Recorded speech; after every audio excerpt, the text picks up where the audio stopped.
ಇಲ್ಲ ಜ್ಞಾನಿ ಹಂಗಲ್ಲ. ನೋಡಾಕೇನೋ ಹುಚ್ಚು ನಂಗೆ ಕಾಣ್ತಿರ್ತಾನ, ಏನೋ ಗೊತ್ತಿಲ್ಲ ನಂಗೆ ಕಾಣ್ತಾನ. ನಮ್ಮ ಬಾಗಲಕೋಟೆಯೊಳಗ ಒಬ್ಬರು ಲಡ್ಡು ಮುತ್ತೆ ಅಂತಿದ್ರು. ಅವ್ರು ಎಲ್ಲಿ ಹೇಳ್ತಿದ್ರು ಅಂದ್ರೆ, ಈಗೇನು ನಿಮ್ಮ ಹೊಲಕ್ಕೆ ಗಟಾರ್ ನೀರು ಬರ್ತಾವಲ್ಲ, ಗಟಾರ್ ನೀರು ಬರ್ತಾವಲ್ಲ, ಹಂಗ ಬಾಗಲಕೋಟೆ ಮುನ್ಸಿಪಾಲ್ಟಿ ನೀರು ಹರಿಯೋದೊಂದು ದೊಡ್ಡ ಗಟಾರ. ಗಟಾರ್ ಮಗ್ಲನ ಕೂಡ್ತಿದ್ರು.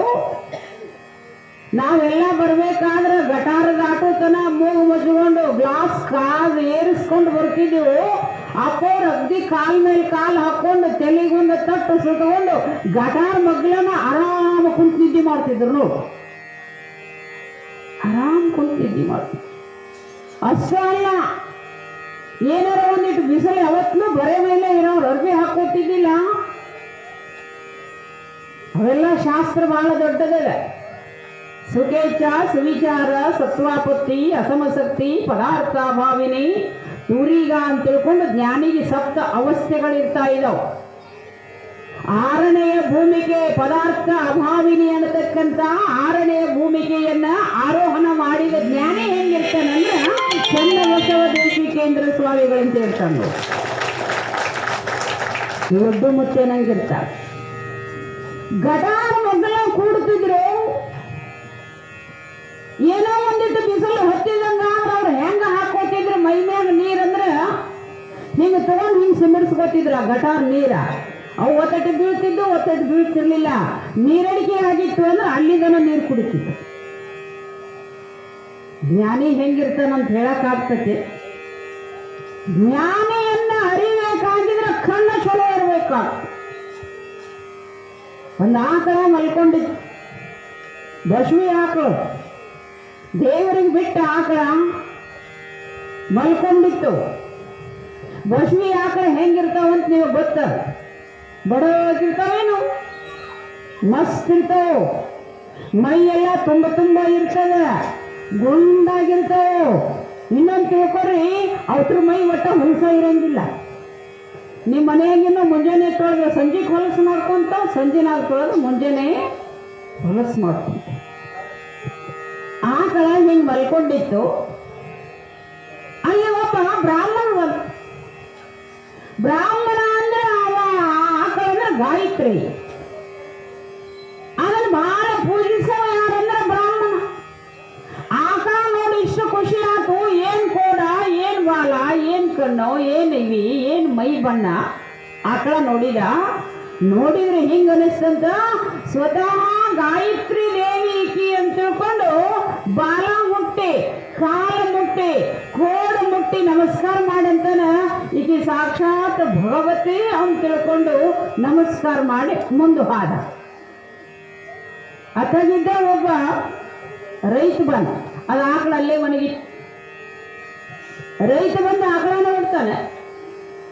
ಆಕಳ ನೋಡಿ ಅವಂತಾನ, ಏನ್ ಭಾರಿ ಆಕಳಪ್ಪ ಇದು, ಇದ್ರೊಳಗ ಕರ ನಿಂತ ಚಲೋ ಹುಟ್ಟತಾವಲ್ಲ.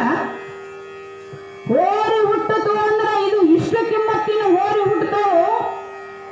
ಇದ್ರ ಸುಳಿ ಅಷ್ಟು ಸುದ್ದವೆ, ಇದ್ರ ಕೋಡೆಷ್ಟು ಚಂದ ಅವ,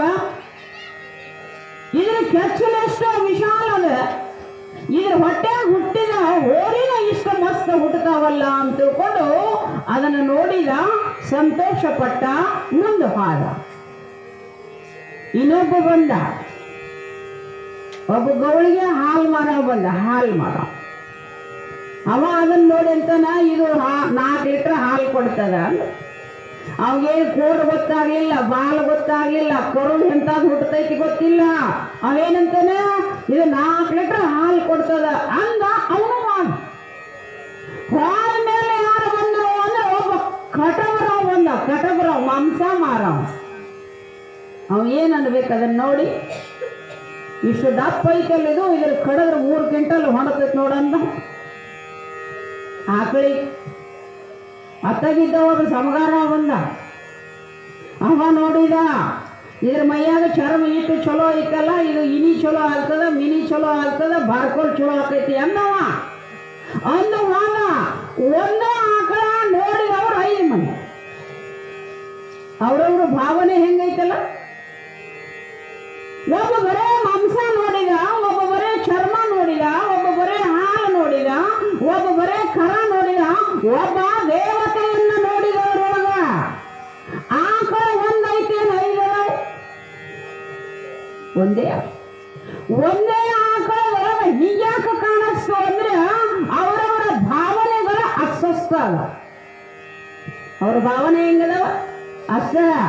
ಒಬ್ಬನ ಬರೇ ಚರ್ಮ ನೋಡೋ ಕಣ್ಣದ, ಒಬ್ಬನಿಗೆ ಮಾಂಸ ನೋಡೋ ಕಣ್ಣದ, ಒಬ್ಬನಿಗೆ ಕರು ನೋಡೋ ಕಣ್ಣದ, ಒಬ್ಬನಿಗೆ ಹಾಲು ನೋಡೋ ಕಣ್ಣದ, ಒಬ್ಬನಿಗೆ ಅದರೊಳಗೆ 33 ಕೋಟಿ ದೇವತೆಗಳು ಸಾಕ್ಷಾತ್ ಭಗವತಿ ಅಂತ ನೋಡೋ ಕಣ್ಣ ಹೆಂಗದವಲ್ಲ, ಹಂಗ ಜ್ಞಾನಿ ಎಲ್ಲರಿಗೂ ಒಂದೇ ತರ ಕಾಣಂಗಿಲ್ಲ. ಸ್ವಾಮಿಗಳ ಚನ್ನಬಸವ ದೇಶಿ ಕೇಂದ್ರ ಬಂದ ಸಮಯದೊಳಗೆ ಯಾರೋ ಹುಚ್ಚಂದವ್ರು ಇರಬಹುದ್ರಿ, ಇಲ್ಲಂತೀರಿ. ಯಾರೋ ಹುಚ್ಚಂದವ್ರು ಇರ್ಬೋದು, ಏನು ಗೊತ್ತಿಲ್ಲ ಅಂದವ್ರು ಇರ್ಬೋದು.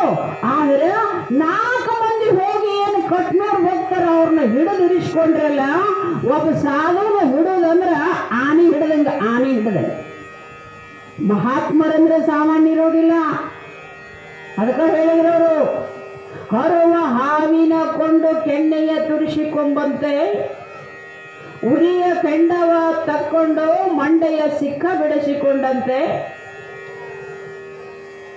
ಕೂಡಲ ಸಂಗನ ಶರಣರೊಡನೆ ಮರೆದು ಸರಸ ಸಲ್ಲಾಪವಡಾಡಿದಡೆ ಬೆನ್ನ ಸುಣ್ಣದ ಕಲ್ಲು ಬೆನ್ನಿಗೆ ಕಟ್ಟಿಕೊಂಡು ಮಡವು ಬಿದ್ದಂತೆ ಕಾಣ. ಬಹಳ ಚಂದ ವಚನ ಹೇಳಿದ್ರು ಬಸವಣ್ಣವು. ಮಹಾತ್ಮರ ಜೋಡಿ ಒಡನಾಡೋದು ಅಷ್ಟೇನು ಸಾಮಾನ್ಯ ಕೆಲಸ ಅಲ್ಲ.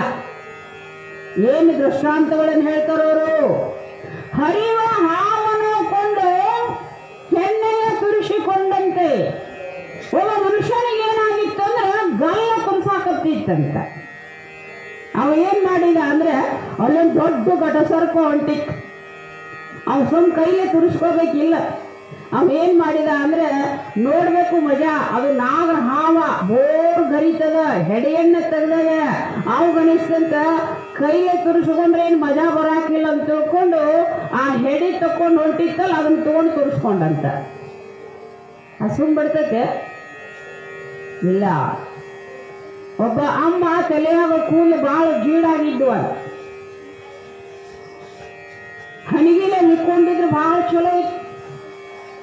ಆಕೆ ಏನ್ ಮಾಡಿಲ್ಲ ಅಂದ್ರೆ ಈಗ ಹಣಿಗಿಲೆ ಲಘು ಬಿಡಂಗಿಲ್ಲ ಅಂತ ತಿಳ್ಕೊಂಡು ಒಲಿ ಮುಂದೆ ಉರಿ ಹಚ್ಚಿದ್ದು, ಕಟ್ಟಿಗೆ ತಗೊಂಡ ಬರ ಅದು ಉರಿ ತಿಕ್ತು. ಅದನ್ನ ತಗೊಂಡು ತಲೆ ಹುಡ್ಕೊಳಕತ್ತಿದ್ಲಂತ. ಏನಾತ ತಲೆ? ತಿರುಪತಿ ತಿಮ್ಮಪ್ಪನ ಭಕ್ತ ಮತ್ತೇನಕ್ಕ ತಲೆ ಏನಾಯ್ತು? ಬೋಳಾಗೋ ಹಾಗೋ ದೃಷ್ಟಾಂತಗಳನ್ನೇ ಹೇಳ್ತಾ ಇದ್ದ. ಕೂಡಲ ಸಂಗನ ಶರಣರೊಡನೆ ಮಹಾತ್ಮರನ್ನು ಗುರುತಿಸಬೇಕಾದ ಪುಣ್ಯವಾಗ್ತದ. ಕಾಣಬಹುದೇ ಪರುಷದ ಗಿರಿ ಅಂದ ಕಣ್ಣೆ, ತೆರೆಯಬಹುದೇ ಕಡವರವು ದರಿದ್ರಂಗೆ. ಬಹಳ ಚಂದ ಮಾತು ಹೇಳ್ತಾರೆ. ಕಾಣಬಹುದೇ ಪರುಷದ ಗಿರಿ ಅಂದ ಕಂಗೆ, ತೆರೆಯಬಹುದೇ ಕಡವರವು ದರಿದ್ರಂಗೆ. ಹೊನ್ನ ಹೊಳವು ಕಂಡು ನರಿತನ್ನ ಬಾಲವ ಹುಣ್ಣು ಮಾಡಿಕೊಂಡಡೆ ಹೋಲಬಹುದೇ ಎನ್ನೊಡೆಯ ಕೂಡಲ ಸಂಗನ ಶರಣರು ಭಾಗ್ಯವಿಲ್ಲದೆ ಕಾಣಲಾರರು. ಇದೊಂದು ಮಾತು ಕೇಳ್ರಿ, ಬಹಳ ಚಂದ ಐತಿ. ಏನ್ ಹೇಳ್ತಾರ ನೋಡ್ರಿ. ಒಬ್ಬ ಕಣ್ಣಿಲ್ಲದ ಮನುಷ್ಯ, 2 ಕಣ್ಣಿಲ್ಲ ಅವನಿಗೆ. ಅವನ ಮುಂದೆ ಏನೈತಿ ಅಂದ್ರೆ ಪರುಷದ ಗಿರಿ. ಪರುಷ ಅಂತ ಎದಕನ್ಬೇಕು? ಪರುಷ ಕಬ್ಬಿನ ಸೋಂಕಿದಾಗಲೇ ತ್ವರಿತದಲ್ಲಿ ಹೇಮಾಗಿ ನಿಲ್ಲುವುದು, ಸ್ಪರ್ಶವಾಗಲು ಗುರುಕೃಪಾಕರ ಜೀವ ಬ್ರಹ್ಮಾಂಡ. ಪರುಷ ಮನೆಯೊಳಗೆ ಇಂಥ ತಾಕತ್ತೈತಿಲ್ಲ. ಆ ಪರುಷ ಮನೆ ಕೆಬ್ಬನಕ ಮುಗಿಸಿದ್ರೆ ಕೆಬ್ಬನೆಲ್ಲ ಬಂಗಾರ ಮಾಡ್ತೈತಿ ನೋಡು. ಅಂತ ತಾಕತ್ ಎದ್ರೊಳಗಂದ್ರೆ ಆ ಪರುಷ ಮನೆಯೊಳಗೆ. ಆದ್ರೆ ಕಣ್ಣು ಕಾಣ್ಲಾರ್ದ ಮನುಷ್ಯ ಅದಾನ. ಪರುಷದ ಗುಡ್ಡನ ಎದುರಿಗದ, ಅವನಿಗೆ ಏನಾರ ಉಪಯೋಗಕ್ಕೆ ಬರ್ತೈತಿ? ಸಕಲ ಪದಾರ್ಥ ಹೊಯ್ ಜಗ ಮಾಹಿ ಜ್ಞಾನಹೀನ ಜನ ಪಾಹತ ನಾಹಿ. ಸಂತ ಕಬೀರ್ ಒಂದು ಮಾತು ಹೇಳ್ತಾ ಇದ್ದಾಗ, ನನ್ನ ಸೃಷ್ಟಿಯೊಳಗ ಪರಮಾತ್ಮ ಹೇಳ್ತಾ ಇದ್ದಾನ, ಸಕಲ